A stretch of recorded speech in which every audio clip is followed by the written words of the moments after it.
Alright guys, Vik-Werks checking in another video for the Mark IV R32. So, I think I need some truss spacers in regards to basically fixing this dilemma of the ground control.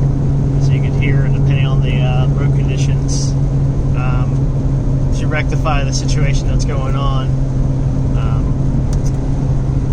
of just the clunking. It's not that I'm trying to create the clunking, it's just the fact that it's just, in some areas, like depending on the road, it sounds like it should be, or it's supposed to be nice and quiet, maybe some rebound here and there, but nothing much like having that sound that just gets annoying after a long time. See if we can replicate it here.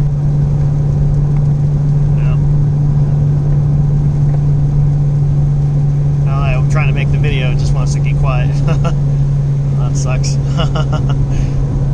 Alright. There it is, there's one right there. Barely hear it there. There you go.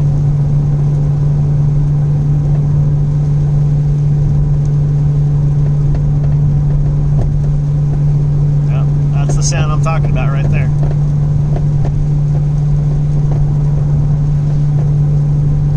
So I'm going to send this video out to hopefully Ground Control. Hopefully they can tell me what the dilemma is with these KW2s on this Mark IV R32.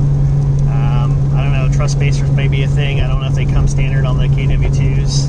I'll have to check their schematics. It's been some time since I actually looked at it. And then we'll touch bases again, and then we'll get this bad boy to max RPM for another alignment, and then I'll be taking this AC condenser, that's the next project, and then finishing it, putting all this wire, tucking all this, cleaning it up. I'll probably upgrade the Pioneer that's outdated, and stick something a little bit fancier, more newer, and install my dash, and from that point on we're pretty much good, man. So it'll be solid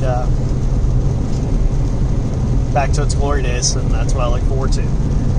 So stay tuned for that. So anyways, if you like my channel, subscribe, hit that like button, leave a comment below, and share it with your buddies. Alright guys, and gals, talk to you then.